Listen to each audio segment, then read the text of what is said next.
우리 다 같이 묵도하심으로 주일 예배를, 주일 영상 예배를 하나님께 드리겠습니다.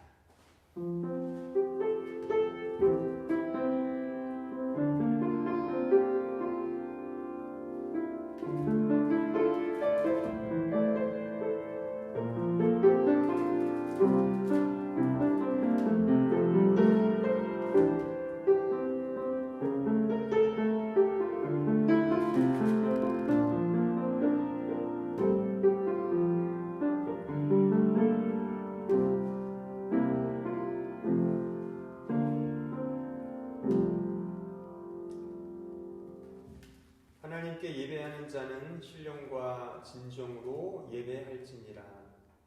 은혜로우시고 자비로우신 아버지 하나님 감사합니다. 저희 이렇게 하나님 앞에 거룩한 주일 또 하나님을 예배하기 위해 이 자리에 모였습니다.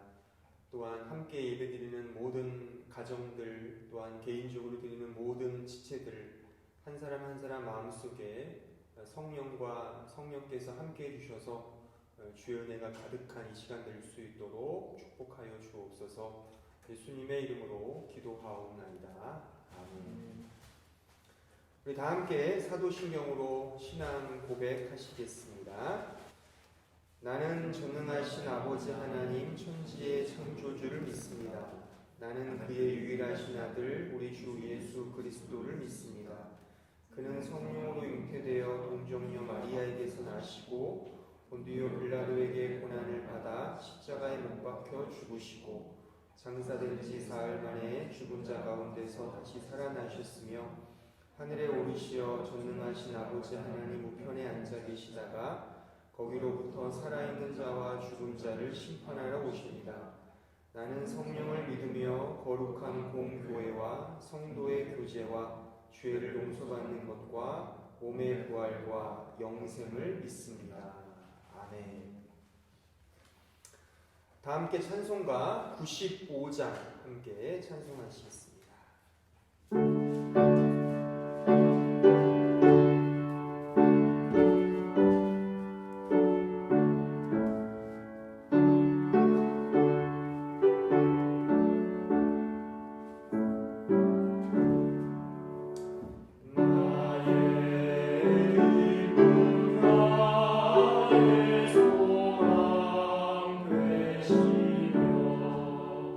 나의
은혜로우신 아버지 하나님, 이렇게 거룩한 날을 허락해 주시고 또 하나님 앞에 예배하는 귀한 시간을 저희들에게 주시니 진심으로 감사합니다.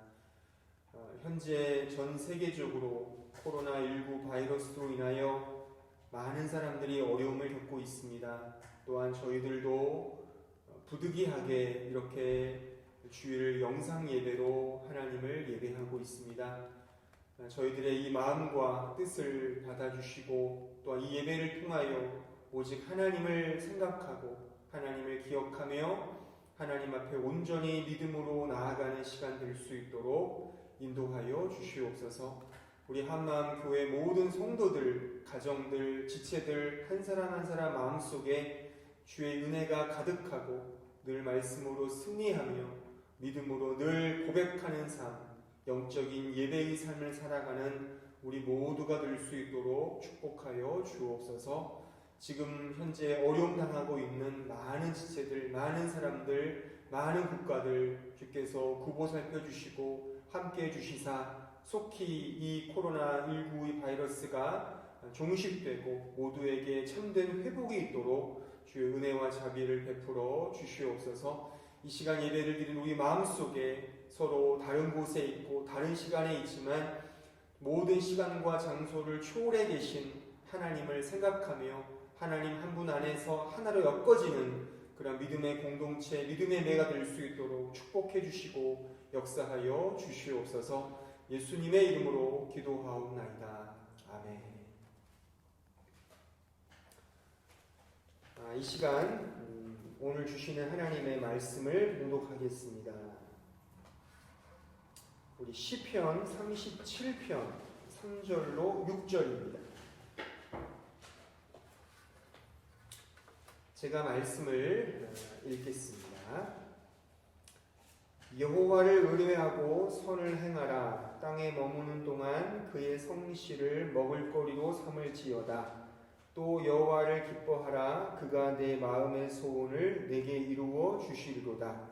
내 길을 여호와께 맡기라. 그를 의지하면 그가 이루시고 내 의를 빛같이 나타내시며 내 공의를 정오의 빛같이 하시리로다.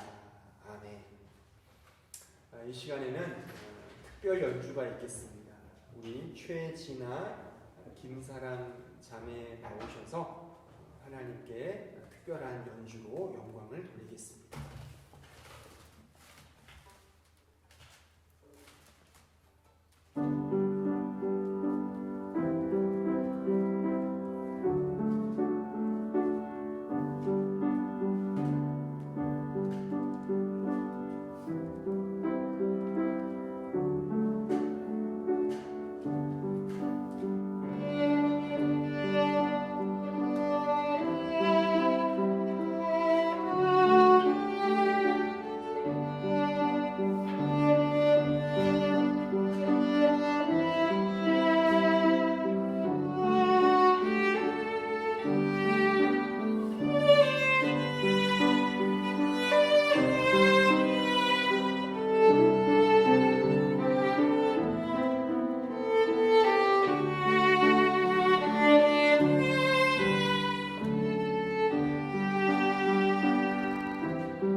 먼저 이렇게 주일 영상 예배에 오신 여러분들을 환영하고 또한 이곳에 있진 않지만 지금 이 영상을 통해 함께 예배드리고 있는 모든 한마음교회 교우들에게 진심으로 사랑과 축복의 말을 전합니다. 지금 현재 이렇게 코로나19 바이러스 때문에 함께 우리가 예배는 드리지 못하지만 이 영상을 통해서 동일한 마음, 또한 동일한 느낌, 또한 동일한 말씀에 대한 정신으로 함께 예배하며 또한 말씀으로 소통하는 그런 시간이 되었으면 좋겠습니다. 오늘 저는 지금 읽은 이 말씀의 본문을 가지고 하나님을 의지하십니까? 라는 제목으로 하나님 말씀을 증거하고자 합니다. 하루는 제 3살 되기 제 셋째 딸이 갑자기 소리를 지르며 저에게 달려와서 울기 시작했습니다. 아마도 무언가를 보고 크게 놀란 것 같았습니다. 아니나 다를까 이름 모를 괴상망측하게 생긴 웬 벌레가 발코니 상단에서 윙윙거리고 있었습니다. 그래서 그것이 무서워서 제 품으로 달려와서 눈물 콧물 흘리면서 매우 힘들게 울고 있었습니다. 저는 그 벌레를 제 갈 길로 보내주고 그리고 우리 제 딸아이를 위로하게 되었습니다. 제 아이의 눈물과 콧물이 제 가슴팍을 흥건히 적실 때까지 계속해서 울고 또 울었습니다. 하지만 잠시 후에 다시금 미소를 띠고 다시금 웃는 그 모습을 발견할 수 있었습니다. 제가 그것을 이제 경험하면서 과연 하나님을 의지한다는 것은 무엇일까? 마치 어린 아이가 어미의 품에 안겨서 울고 웃는 것이 아닐까? 또는 하나님의 품이 너무 좋아서 하나님 품 안에서 위로와 행복을 얻는 것. 그래서 항상 하나님 품 안에 있고 싶고 언제나 하나님 품으로 가고 싶어하는 그 열망. 그것이 과연 하나님을 의지하는 것이 아닐까? 그런 생각을 해보게 되었습니다. 오늘 우리가 읽은 시편 37편의 말씀은 하나님을 의지하는 자가 누리는 복에 대해서 아주 풍성하게 우리에게 설명해 주고 있는 말씀입니다. 이 영상을 보고 있는 우리 모든 성도들, 또 이 자리에 계신 분들도 혹 이제 집에 돌아가셔서 혹은 집에서 시편 31편, 37편의 말씀 전체를 한번 온 가족이 함께 읽어보았으면 좋겠습니다.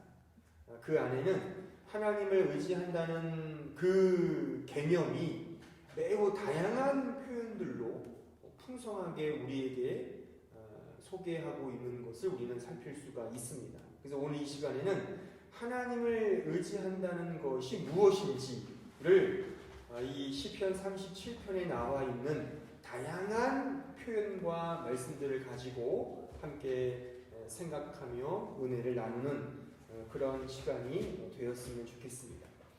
무엇보다 먼저 저는 이 하나님을 의지하는 것이 무엇인지를 총 5가지로 한번 이 본문의 말씀을 통해서 생각해 보았습니다. 그 첫 번째는 무엇인가? 우리가 같이 함께 37편 3절의 말씀을 읽어보면 제가 한번 읽어보겠습니다. 여호와를 의뢰하고 선을 행하라. 땅에 머무는 동안 그의 성실을 먹을거리로 삼을지어다. 첫 번째, 하나님을 의지하는 것은 무엇인가? 바로 여호와를 의뢰하고 선을 행하는 것입니다. 여기서 선을 행한다는 것, 선이라는 것은 굿니스죠. 말 그대로 선을 의미하는 것입니다. 근데 왜 하나님을 의지하는 것과 선을 행하는 것이 왜 같은 것일까? 그 이유는요, 하나님을 의지한다는 것은 곧 하나님의 성품을 쫓는 것이거든요. 그렇죠? 그러니까 하나님의 성품을 쫓는다는 것은 하나님의 그 어떠하심, 그러니까 하나님의 그 성품, 그분의 인격, 그것을 쫓아가고 닮아간다는 것을 의미합니다. 그런 의미에서 하나님 되심의 가장 중요한 성품은 오늘 이 본문 속에서 나타나기를 바로 하나님의 선하심입니다. 그래서 하나님을 의지하는 자들은 바로 이 하나님의 성품을 쫓아 하나님의 선하심이 곧 우리의 삶 속에 선함으로 드러나는 것, 그렇게 우리는 말할 수가 있는 것입니다. 이 선함을 추구한다는 것을 오늘 이 본문 속에는 다른 말로 말하면 정의를 사랑한다, 이렇게 말할 수도 있습니다. 오늘 본문 읽진 않았지만 37편 28절에 보시면 여호와께서 정의를 사랑하시고 라고 되어 있습니다. 그러니까 정의를 사랑하시는 그 하나님, 그거와 같이 우리 신자들도 하나님을 의지하고 또 하나님의 성품을 쫓아간다는 것은 그의 정의, 그의 선하심을 쫓아가는 것입니다. 근데 그 하나님의 선하심을 쫓아가는 것, 그래서 하나님을 의지하는 것은 크게 또한 두 가지로 생각할 수가 있습니다. 그러니까 소극적인 측면과 적극적인 측면인데, 소극적인 측면은 오늘 이 본문에 나와 있는데 바로 악을 멀리하는 것입니다. 그렇죠? 선을 추구하는 것의 반대말은 악을 멀리하는 것입니다. 오늘 본문 27절을 보시면 악에서 떠나 선을 행하라 라고 되어 있습니다. 그러니까 선이라고 하는 것을 적극적으로 이렇게 추구할 수는 없더라도 소극적으로 악하게 살지 않을 수 있죠.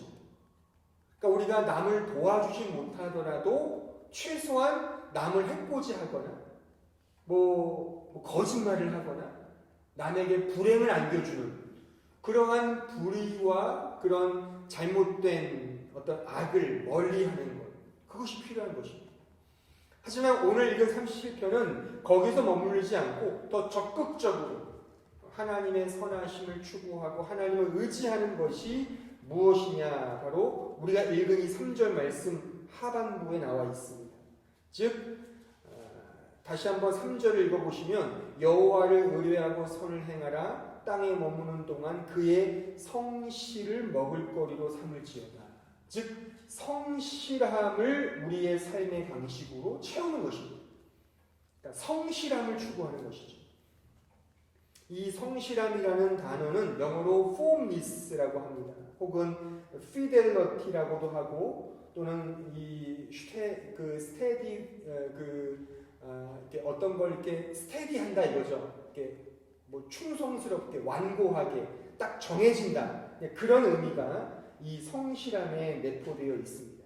그러니까 이 성실함의 삶의 방식은 사실 우리 이 현대 사회를 살아가는 우리들에게는 매우 낯선 의미라고 생각할 수가 있습니다. 왜냐하면 한번 잘 생각해 보십시오. 우리는 이 성실함보다는 어떤 결과에 더 많이 치중하는 것이 사실입니다. 아무리 성실해도 그 결과가 꽝이면 사실 그 성실함을 누가 알아줍니까? 그렇죠? 그렇잖아요. 제가 여기 독일에 와서 5년 동안 이제 있으면서 이제 많은 청년들과 만나고 이렇게 교제했지만, 이제 대부분의 청년들은 이제 이렇게 유학을 와서 공부를 하는 거잖아요. 근데 유학이 돼서 가는 친구도 있지만 사실 결과가 좋지 않아서 그냥 가는 친구들도 더 많습니다. 그러면 대부분이 그런 말들을 합니다. 독일 생활 어땠냐라고 물으면 다 좋았답니다. 너무 좋았대요. 근데 결과가 안 좋았습니다. 저는 그런 친구들이 이렇게 위로 아닌 위로를 합니다. 결과는 우리가 생각하는 것처럼 되진 않았지만, 그러나 그 과정이 좋았다면, 또 그만큼 열심히 살았고 또 성실하게 살았다면 그게 좋은 거 아니겠냐. 그러면 서로가 다시금 이렇게 위로를 얻고 또 힘을 얻기도 합니다. 근데 우리는 어쨌든 결과 중심적입니다. 그러나 성경은 결과보다는 나의 삶 속에 얼마나 성실하게 살았느냐, 그게 중요한 것입니다. 언젠가 제가 설교 때 언급했던 제가 좋아하는 그 예술계의 비평가 중에 존 러스킨이 있습니다. 그 사람이 한 말 중에 인생은 그냥 흘러가는 것이 아니라 성실로서 내용을 채워가는 것이고 내용을 이루어가는 것이고 그냥 하루하루 그냥 이렇게 지나가는 것이 아니라 내가 가진 무엇을 채워가는 것이다 라는 말을 했습니다.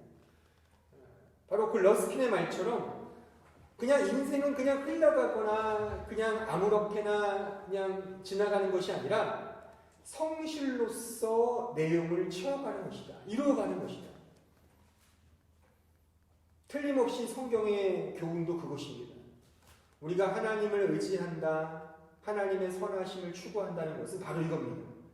우리의 하루하루의 삶을 성실하게, 충성스럽게 살아가는 것입니다. 악을 행할 수 없습니다. 불의를 행할 수 없습니다. 불성실하게 살아갈 수 없습니다. 성경이 말하는 불성실함은 시간을 낭비하는 것입니다. 우리 그리스도인들은 시간을 낭비할 수 없습니다. 나에게 주어진 삶을 최선을 다하여 성실하게 살아내는 것, 그것이 바로 우리 크리스천이 하나님을 의지하며 살아가는 삶의 매우 구체적인 모습이라고 말할 수가 있는 것입니다. 두 번째, 하나님을 의지하는 자는, 하나님을 의지한다는 것은 오늘 본문 4절을 보시면 이렇게 기록되어 있습니다. 또 여호와를 기뻐하라. 그가 내 마음의 소원을 내게 이루어 주시리로다. 두 번째, 하나님을 의지한다는 것은 여호와를 기뻐하는 것입니다. 그럼 왜 여호와를 기뻐하는 것이 하나님을 의지하는 것일까? 바로 그 이유는 바로 하나님을 의지하는 것은 하나님을 소원하는 것이기 때문입니다. 오늘 4절의 말씀처럼 내 마음의 소원을 이루어 주신다. 그 소원이 뭐겠습니까? 바로 하나님을 의지하는 것입니다. 그러니까 이 부분에서 우리가 좀 많이 오해를 하죠. 하나님을 의지하면 내가 원하는 것이 이루어지는 것으로 생각하는데 사실 그렇지 않습니다. 내가 원하고 내가 소원하는 것도 역시 하나님을 의지하는 거라는 거죠. 그러니까 우리 안에 어떤 루스트가 있어야 되는가? 그게 바로 하나님을 의지하는 것. 그 자체가 우리의 소원이며 우리의 소망이며 우리의 희망이라고 하는 것입니다. 왜냐하면 바로 그것이 하나님을 사랑하는 것이기 때문입니다. 그러니까 하나님을 의지하는 것은 하나님을 기뻐하는 것이고 하나님을 기뻐하는 것은 곧 하나님을 사랑하는 것입니다. 따라서 하나님을 의지한다는 것은 하나님을 사랑한다고 말할 수가 있고 이 진술이야말로 우리 기독교 역사 속에서 가장 보편적인 핵심되는 진술이라고 말할 수가 있습니다. 물론 사실 우리는 그래요. 우리 인간의 관계 속에서 누구를 사랑한다는 것이 곧 누구를 의지한다는 말과 이렇게 같으냐라고 할 때 꼭 무조건 완전하게 일치한다고 말할 수는 없습니다. 가령 남편이 아내를 사랑하고 또한 아내가 남편을 사랑하는데 남편이 아내를 전적으로 의존하고 또한 아내도 남편을 전적으로 의존한다? 물론 그렇게 생각하는 부부도 있겠지만 이렇게 말했다가는 또 이렇게 뭐 페미니스트들이나 뭐 이런 좀 개인주의를 좋아하는 사람들에게는 별로 호응을 얻을 수 없는 말입니다. 사랑하는 건 사랑하는 거고 내 인격이 대등하게 내 인격이 이렇게 그 자존감을 가지고 독립적으로 서가는 것을 우리가 좋아하기 때문에 그런 것입니다. 그러니까 이렇게 인간의 관계 속에서 사랑하는 것과 의존하는 것이 같다라고는 말할 수 없지만 하나님과 우리 인간과의 관계 속에서는 사랑하는 것 것과 의존하는 것이 같다는 것입니다. 왜요? 하나님과 우리의 관계는 대등한 관계가 아니기 때문에. 하나님은 우리의 창조주시고 우리는 그의 피조물이기 때문에 그런 것입니다. 마치 그 옛날에 임금과 신하의 관계처럼 말이죠. 신하가 임금님을 사랑하고 임금도 신하를 사랑하지만 절대적으로 신하는 임금을 존중하고 의지하는 것입니다. 또 우리가 하나님을 사랑한다는 것은 하나님을 의존하고 절대적으로 그분 앞에 순종하고 복종한다는 것을 의미하는 것입니다. 그래서 오늘 읽은 37편 31절에 보시면 이렇게 되어 있습니다. 그의 마음에는 하나님의 법이 있으니 그의 걸음은 실족함이 없으리로다. 그의 마음에는 하나님의 법이 있는 것입니다. 그리스도인의 마음에는 하나님의 법이 있는 것입니다. 어떤 루스트가 있는가? 어떻게 하나님을 사랑하는가? 그냥 감정적으로 어떤 느낌적으로 그것이 아닙니다. 우리가 하나님을 사랑하고 하나님을 의지한다는 것은 하나님의 법, 하나님의 말씀을 사랑하고 그 말씀에 순종한다는 것을 의미합니다. 저는 그래서 여러분께 묻고 싶습니다. 또한 이 영상을 보고 있는 우리 모든 한마음 교우들에게도 묻고 싶습니다. 여러분들이 흥분할 때가 언제입니까? 근데 그 흥분할 때 그 흥분의 대상이 하나님인 적이 있습니까? 하나님의 말씀을 읽으면서 하나님의 말씀에 순종하면서 흥분하십니까? 바로 그 흥분과 그 감명과 그 감동과 그 감화가 즉 하나님을 사랑하고 하나님을 의지하는 자의 표징이라고 말할 수가 있는 것입니다. 세 번째, 하나님을 의지한다는 것은 무엇인가? 오늘 본문 5절을 보시면 내 길을 여호와께 맡기라. 그를 의지하면 그가 이루시고 6절 내 의를 빛같이 나타내시며 내 공의를 정오의 빛같이 하시리로다. 세 번째, 바로 하나님을 의지한다는 것은 내 길을, 우리의 인생과 우리의 삶을 하나님께 맡기는 것입니다. 왜 맡기는 것이 하나님을 의지하는 것인가? 이 하나님을 의지한다는 것은 곧 항복하는 것이기 때문입니다. 항복, 그러니까 서렌더 한다는 거죠. 전적으로 하나님께 항복한다는 것이 바로 맡긴다는 거죠. 바로 그것이 하나님을 의지한다는 의미인 것입니다. 따라서 하나님을 의지한다는 것은 내 멋대로 살아가는 것이 아닙니다. 우리의 삶에 하나님께서 간섭하시어 우리의 삶과 인생을 하나님께서 이루어 가시도록 모든 주도권을 하나님께 내어 드리는 것입니다. 이것이 하나님을 의지하는 것입니다. 저는 제 자녀들에 대한 어떤 그 친권자로서의 의무와 권리가 있습니다. 미성년자인 자녀들을 키우는 부모는 그 아이에 대하여 절대적인 어떤 권리와 그 책임과 무거운 의무가 있다는 말입니다. 그러니까 모든 아이들, 자녀들의 어떤 일에 있어서 부모는 분명한 그런 의무와 책임을 가지고 사는 것이죠. 그러니까 자식은 그 부모의 권리와 그 의무와 그 어떤 책무 앞에 순종하고 따라가는 것이 또한 자식의 도리인 것입니다.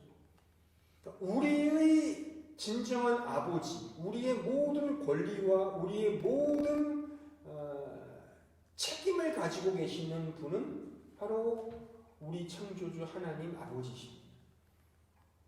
그러니까 하나님을 의지한다고 하면서 어떤 일을 할 때 내 마음대로 한다. 하나님을 의지하는 그리스도인이 결혼할 때는 내 마음대로 한다. 하나님을 의지한다는 그리스도인이 일할 때는 내 마음대로 한다. 직장생활도 내 마음대로 하고 비전도 말하자면 내 마음대로 세우고 모든 계획을 내 뜻대로 세운다면 그럼 과연 그게 하나님을 의지하는 것인가? 이 자리에서 이 설교 시간에 쓰면은 정말 속된 말이지만 옛날에 이 표현을 쓰면은 대단한 욕이었다고 합니다. 그게 뭔지 아십니까? 옛날 그런 막 배우고 막 배우지 못하고 자란 그래서 버릇없는 사람들이 뭐라고 그러는지 아십니까?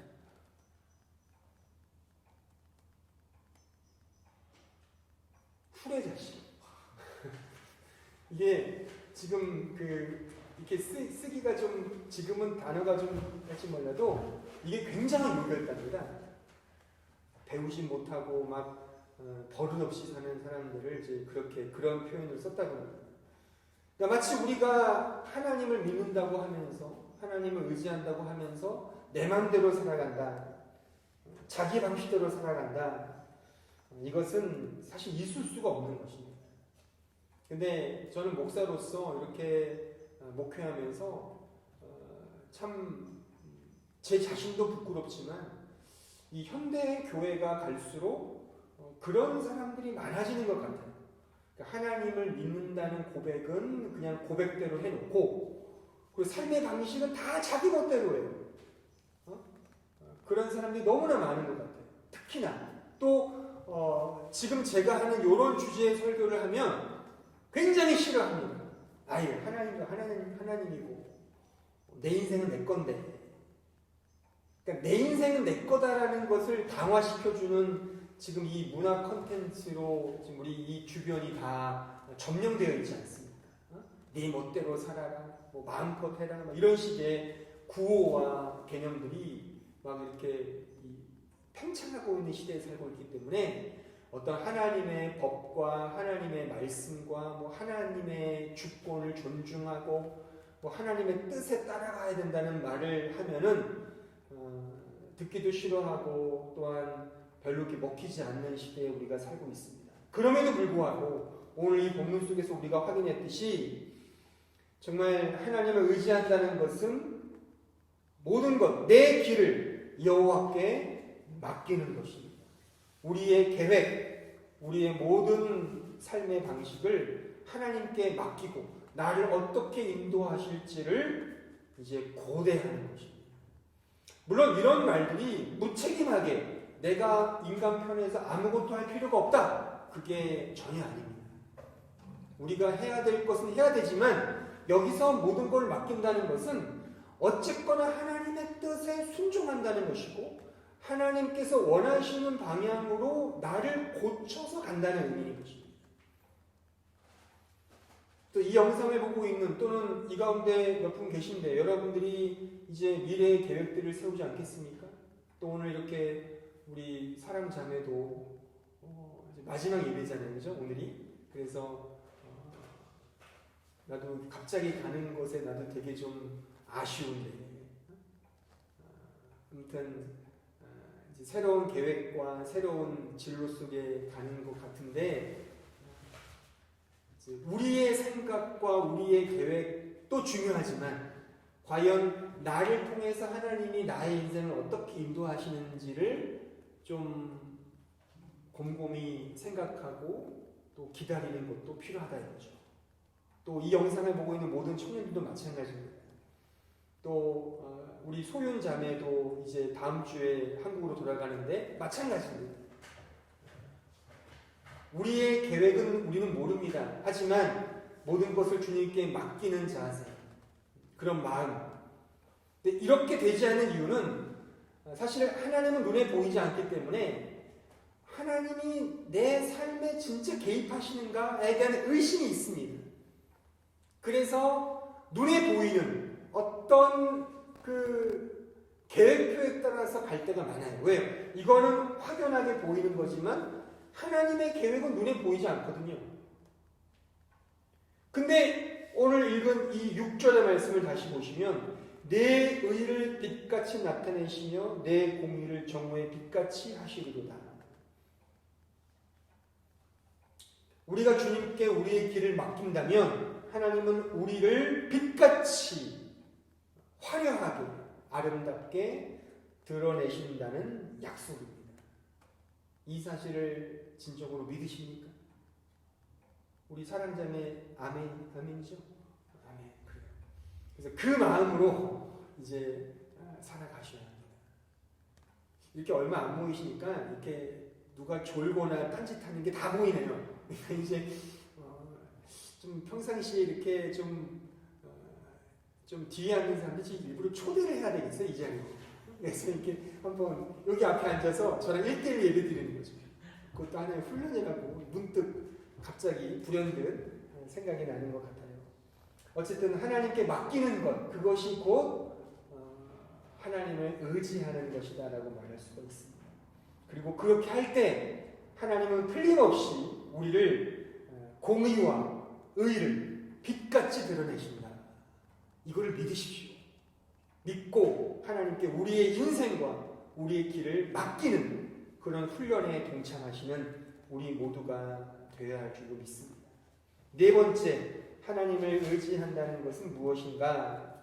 읽진 않았지만 오늘 말씀 본문 7절을 보시면 여호와 앞에 잠잠하고 참고 기다리라.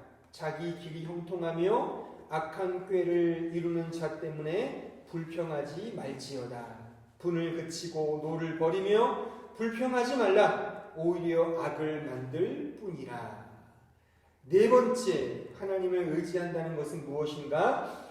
여호와 앞에 잠잠하고 참고 기다리는 것입니다. 그러니까 세 번째가 뭐였습니까? 우리가 좀 전에 살폈던 세 번째, 즉 여호와께 맡기는 거잖아요. 그러니까 맡긴 다음에 뭐 해야 합니까? 참고 기다리는 것입니다. 하나님께 맡겼으면 이제 하나님께 시간을 드려야죠. 그러니까 지금까지 맡기기 전에는 모든 계획과 인생의 룰과 시간표가 나였어요. 나의 시간표에 따라서 흘러가는 인생이었는데 이제 하나님께 내 길을 맡겼다면, 의지하여 맡겼다면 이제 하나님의 시간표에 우리를 맞추는 거죠. 그럼 하나님의 시간표에 맞춘다는 게 뭡니까? 기다리는 거죠. 참고 기다리는 겁니다. 근데 이게 힘든 거죠. 왜요? 아까 말씀드렸듯이 눈에 보이지 않는 하나님의 시간을 우리가 어떻게 합니까? 그러니까 아주 죽을 맛이죠. 정말 이 기다리고 견디고 참을 때 언제 이루어질까? 언제 이루어질까? 그래서 나타나는 부정적인 모습이 뭡니까? 지금 읽었듯이 악한 꾀가 생기는 거죠. 오늘 읽은 7절 하반절에 보시면 악한 꾀를 이루는 자 때문에 또한 불평이 나오는 겁니다. 아니 얼마나 기다려야 돼? 아니 한 달 기다렸는데? 아니 1년 기다렸는데? 아니 3년을 기다렸는데 왜 안 이루어지는 거야? 라고 이제 불평이 나오는 겁니다. 틀림없죠. 그리고 심지어는 분노를 일으키며 이제 악행을 범하는 것까지 가는 겁니다. 그렇게 기다리다 못해 이제 하나님께 막 불평 불만을 쏟아내면서 이제 자기 멋대로의 삶으로 회귀하는 그런 경우와 그런 이제 영적 디프레션의 이제 과정에 드는 것이죠. 따라서 하나님께 맡겼다면 이제 하나님의 시간표를 기다리며 언제 이루어질지를 기도하면서 기다리는 훈련이 필요한 것입니다. 제가 언젠가도 이 말을 설교 때 했어요. 제가 어떤 책에서 읽었는데 걱정하면 지고 설레이면 이긴다는 글귀가 있습니다. 저는 참 의미 있는 말이라고 생각해요. 걱정하고 염려하면 지고 설레이고 기대하는 것은 이기는 것이다. 그럼 걱정하는 거 왜 걱정할까요? 아까 말했지 않습니까? 인간의 시간표로, 나의 시간표로 생각하면 걱정을 해요. 이제 독일에 왔는데 이제 뭔가를 해야 되는데 시간이 흘러가고 어떻게 하지? 걱정에도 염려가 되고 그럼 불평이 나오는 거죠. 근데 설레임을 갖게 되고 기대를 하게 되고 소망을 품게 되고 그래서 여유롭게 평온하게 갈 수 있는 양태는 하나님의 시간표에 나를 던지는 겁니다. 항복하는 거죠. 그렇게 되면 어떻게 하나님이 나를 이끄실까에 대한 설레임이 생기는 거죠. 그런 설렘과 기대를 가지고 이 독일 생활 또한 우리의 젊은 날을 준비하는 우리 모두가 되었으면 좀 좋겠습니다.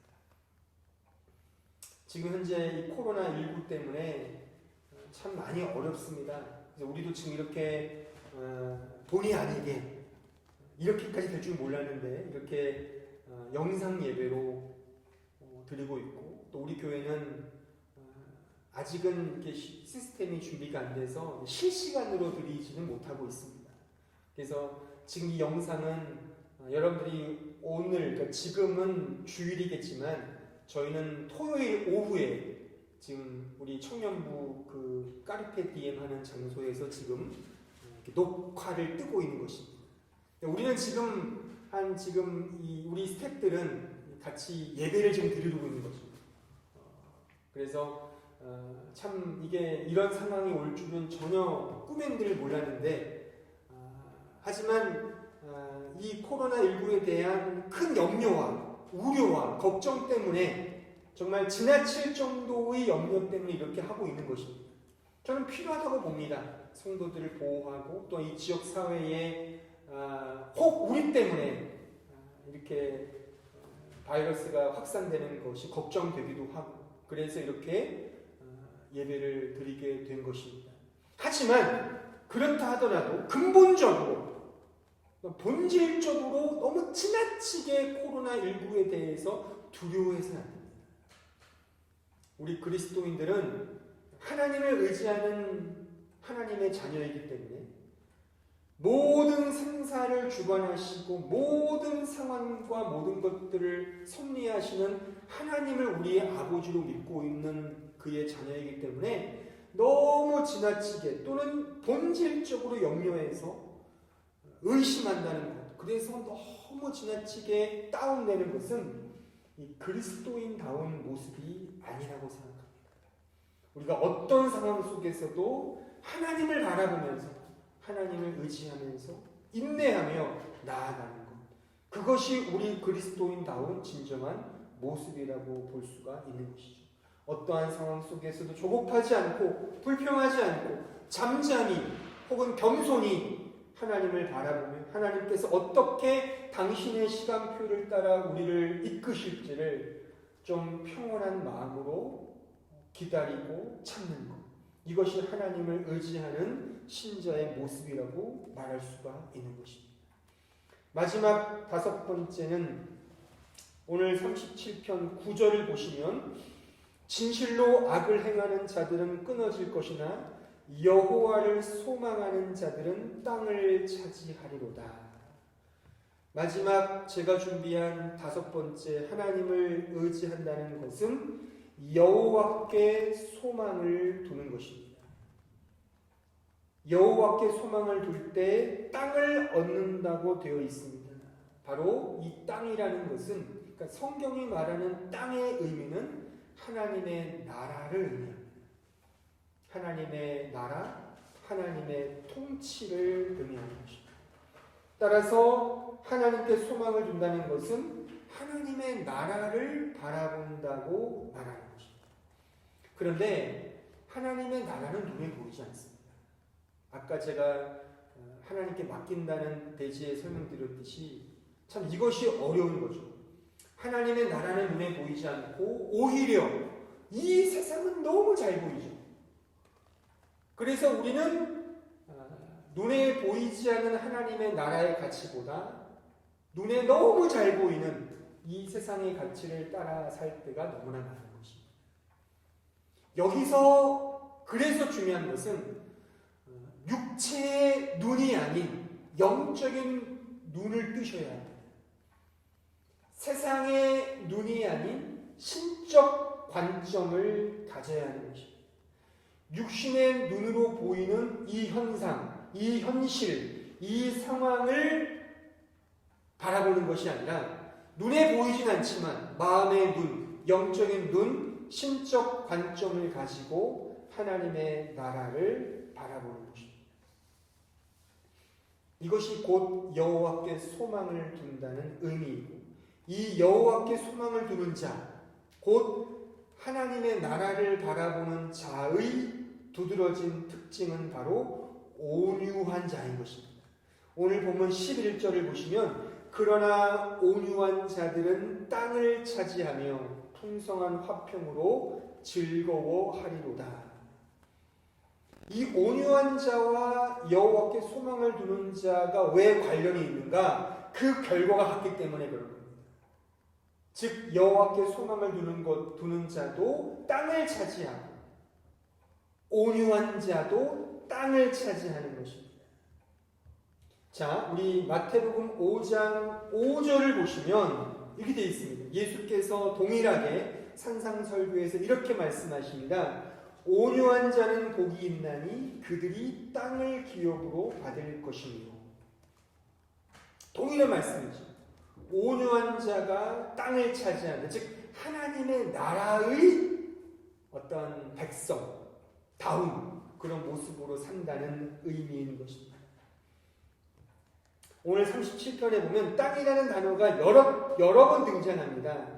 지금 읽었던 9절에도 등장하고요, 11절에 등장하고요, 또한 22절에 보시면 주의 복을 받은 자들은 땅을 차지하고, 그러니까 주의 복을 받은 자가 누구냐? 온유한 자가 자이고 여호와께 소망을 두는 자가 곧 이 복을 받는다는 의미인 것입니다. 또한 29절에 보셔도 의인이 땅을 차지하며 의인인 것입니다. 그러니까 복을 받는 자, 여호와께 소망을 두는 자, 온유한 자, 또 의인, 이게 다 하나님의 나라의 진정한 백성다운 모습이라는 것입니다. 또 34절에 보면 여호와를 바라고 그의 도를 지키라. 그리하면 내가 땅을 차지하게 하실 것이라.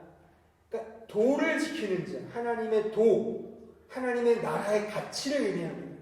하나님의 율법, 그의 말씀을 의미하는 거죠. 그 말씀을 가진 자, 그가 바로 하나님 나라의 백성된 자라는 의미인 것입니다.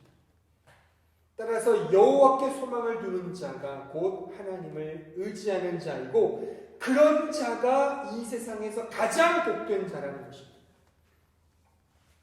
제가 설교 때 늘 강조하지만 거부이고 건강하고 이 세상에서 정말 잘나고 화려한 자가 복되고 복받은 자가 아니라 바로 여호와께 소망을 두고 온유한 자, 온유한 자는 하나님께 소망을 두기 때문에 여유를 가진 자라고 말할 수 있죠. 아까 말했던 설레이는 자죠. 하나님의 시각, 하나님의 시간표에 나를 맞추면서 내 뜻이 아닌 하나님의 뜻을 잠잠히 기다리는 그런 여유와 평안을 가진 자, 바로 그런 삶의 방식이 그 자체가 복되다라고 하는 의미인 것입니다. 여러분들은 어떠십니까? 여러분은 진정 하나님을 의지하는 이런 복을 누리고 있습니다. 이렇듯 하나님을 의지한다는 것은 결국 그 하나님이 계신 하나님의 나라를 고대하고 잠잠히 하나님이 계신, 또 하나님께서 이제 역사하실, 물론 우리 마음에 하나님의 나라가 있습니다. 이미와 아직 속에 하나님을 믿는 자, 그의 이름을 부르는 자와 함께 하신다는 신약에 분명한 약속들이 있기 때문에 이미 이곳이 하나님의 나라임에 틀림이 없습니다. 그러나 아직 완전하게 이루어지진 않았죠. 그러니까 신자, 하나님을 의지하는 자는 그 예수 그리스도께서 이제 도래하여 우리에게 가져다 줄 그 나라, 현실적으로 말하면 이제 우리가 죽음 이후에 만날 그 나라, 그 내세, 그것을 가장 소원하며 바라며 소망하는 것, 그것이 하나님을 의지하는 거라고 말할 수가 있습니다. 마태복음 6장 33절에 보시면 이렇게 기록되어 있습니다. 그런즉 너희는 먼저 그의 나라와 그의 의를 구하라. 그리하면 이 모든 것을 너희에게 더하시리라. 너무 힘든 말이죠. 우리가 눈에 보이는 이 세상에 사는 동안 참 많은 것들이 먼저 해야 될 것들이 너무나 많습니다. 그러나 성경은 강조합니다. 그럼에도 불구하고 너희 먼저 그의 나라, 하나님의 나라와 그의 의를 먼저 구하라. 그리하면 다 주겠다는 겁니다. 아까 읽었던 말씀처럼 우리를 빛과 같이 나타나게 하신다는 말씀과 일맥상통하죠. 우리는 그렇지 못하죠. 왜? 눈에 보이지 않으니까. 하지만 이런 말씀도 있습니다.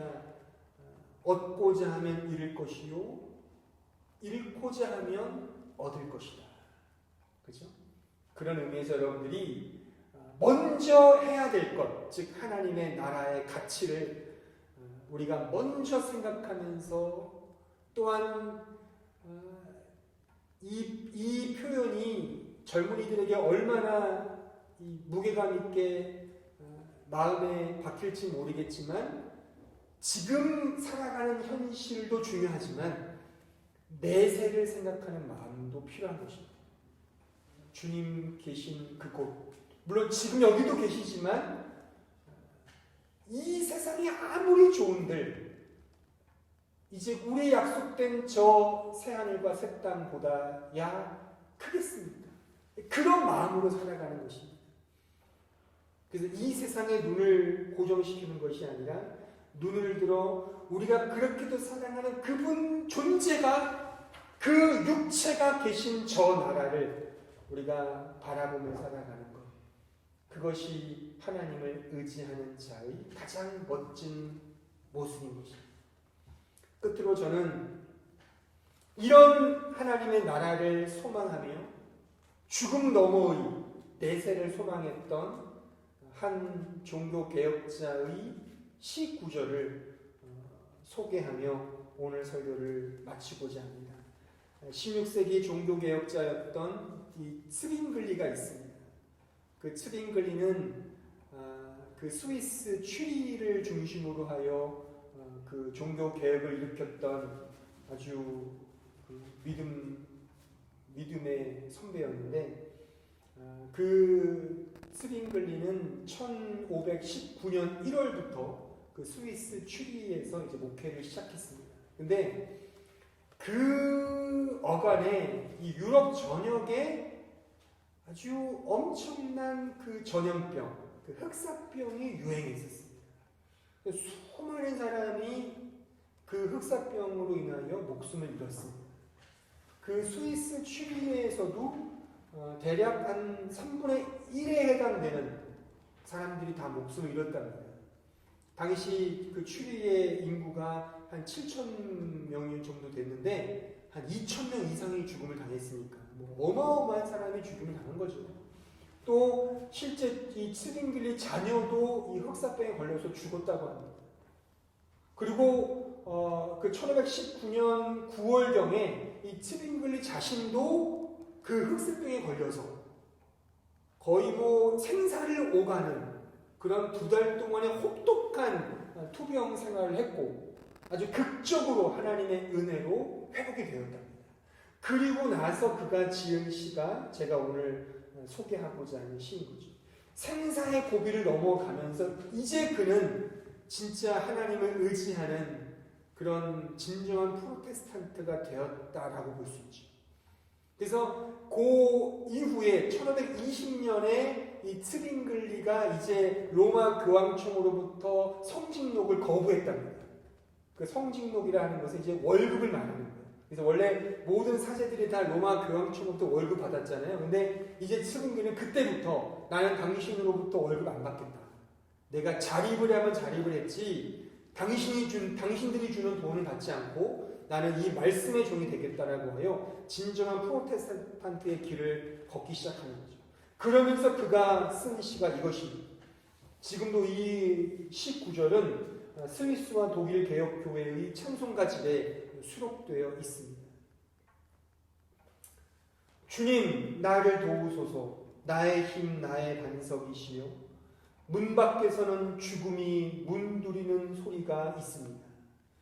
나를 위해 못 박히신 당신의 손을 높이 들어서 죽음을 정복하시고 나를 구원하소서.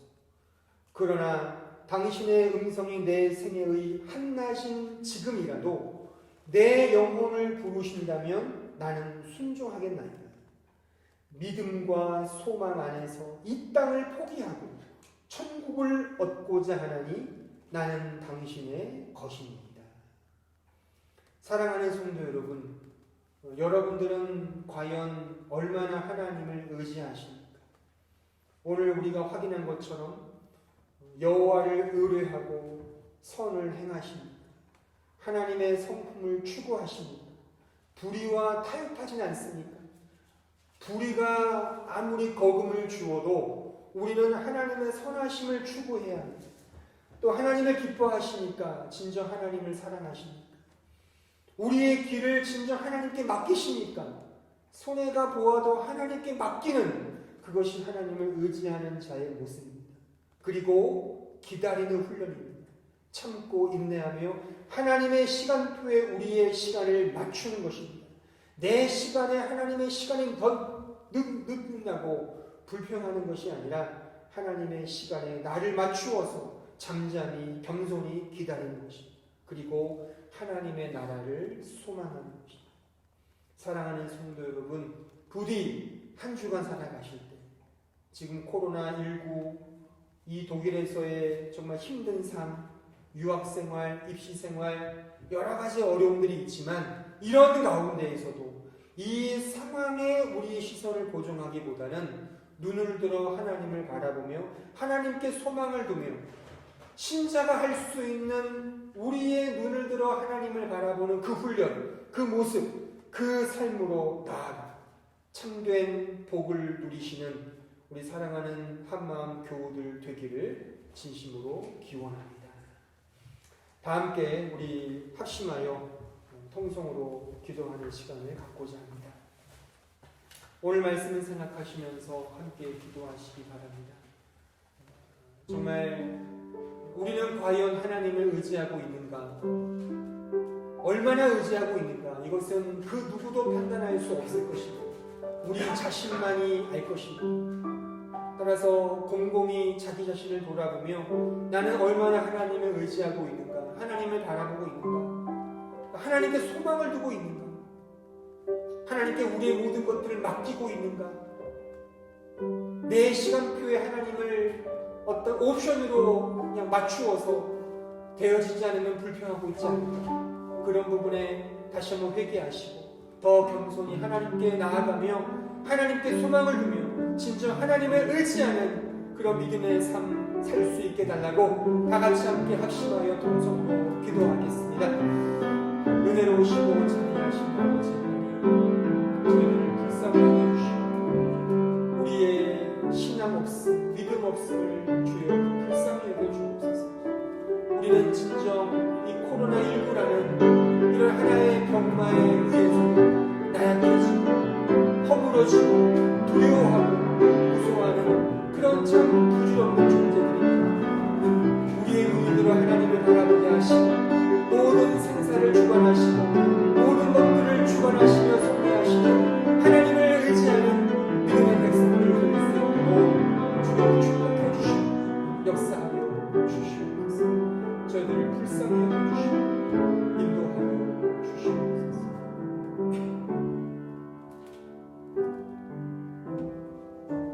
예수님의 이름으로 기도하옵나이다. 아멘.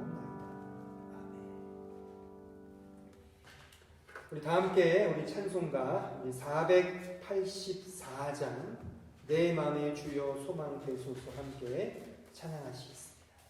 아멘.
그리스도의 은혜와 하나님 아버지의 그 크신 사랑과 성령 하나님의 교통하심이 하나님을 의지하는, 하나님을 바라보며 하나님을 기뻐하며 하나님께 모든 것들을 맡기며 잠잠히 기다리며 모든 것의 모든 것 대신 하나님을 우리의 가장 유일한 소망의 대상으로 품고 그렇게 살기로 다짐하며 돌아가는, 또한 이 가운데 함께한 모든 지체들, 이 영상을 보고 있는 모든 한마음교회 교우들 머리 위에 이제로부터 영원토록 함께 있을지어다.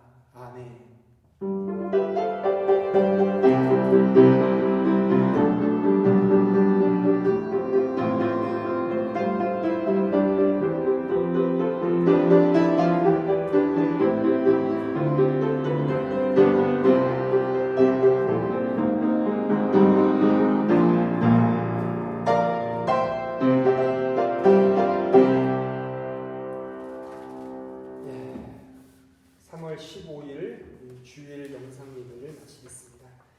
이 시간에는 교회 소식을 알려드리겠습니다. 축복과 사랑을 나누는 시간이 되었으면 좋겠습니다. 이 자리에 함께 계신 분들도 또한 이 영상을 보고 계신 모든 우리 한마음 교우들 가정과 모든 지체들 위해 하나님의 사랑과 축복이 가득하길 빌고, 또한 이 코로나19로 많이 힘드실 텐데 사실 이 예배라고 하는 부분, 제가 이렇게 우리 대표단과 함께 이 예배를 가정 예배로 대체하고 그리고 이렇게 영상 예배로 하게 되는 이 배경 속에 사실 목사로서 어떤 신학적으로 이렇게 예배 공예배를 안 드리는 것이 안 되지 않냐, 사실 그런 갈등은 없었습니다. 로마서 12장에 1절 나와 있듯이 너희 몸을 하나님이 기뻐하시는 거룩한 산 제물로 드리라, 이는 너희가 드릴 영적 예배니라 하기 때문에 우리가 어디에 있든 우리는 예배자로 서는 겁니다. 그러니까 장소나 시간이 중요하지 않습니다. 물론 공예배에 특별한 의미는 있죠. 하지만 이런 부득이한 상황 속에서 꼭 신학적으로 목회적으로 뭐 이렇게 해야 된다, 이런 것은 사실 큰 의미가 없다고 생각합니다. 다만 어떤 걸 선택할 때 더 성도들의 믿음과 은혜에 더 큰 도전이 될까, 그런 부분에 갈등을 했었고, 그래서 우리가 이렇게 같은 장소에서 예배를 드리지 못하지만 가정에서 예배를 드리시더라도 꼭 정말 신령과 진정으로 하나님께 나아가며 예배하는 이 예배자로서의 삶은 포기하지 아니하시는 우리 모든 한마음 교우들이 되었으면 좋겠습니다. 어쨌든 사랑하고 축복합니다. 우리 서로 함께 인사하세요. 사랑하고 축복합니다.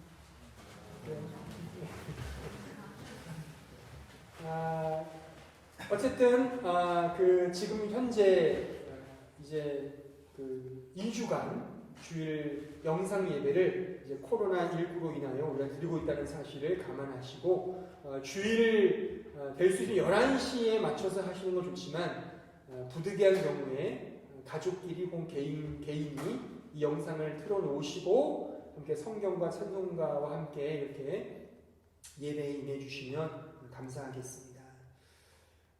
또한 이 코로나19의 어떤 이 바이러스의 확장과 또는 이 종식을 위해서, 이 방역과 종식을 위해서 계속적으로 성도들도 기도해 주시기를 당부드리겠습니다.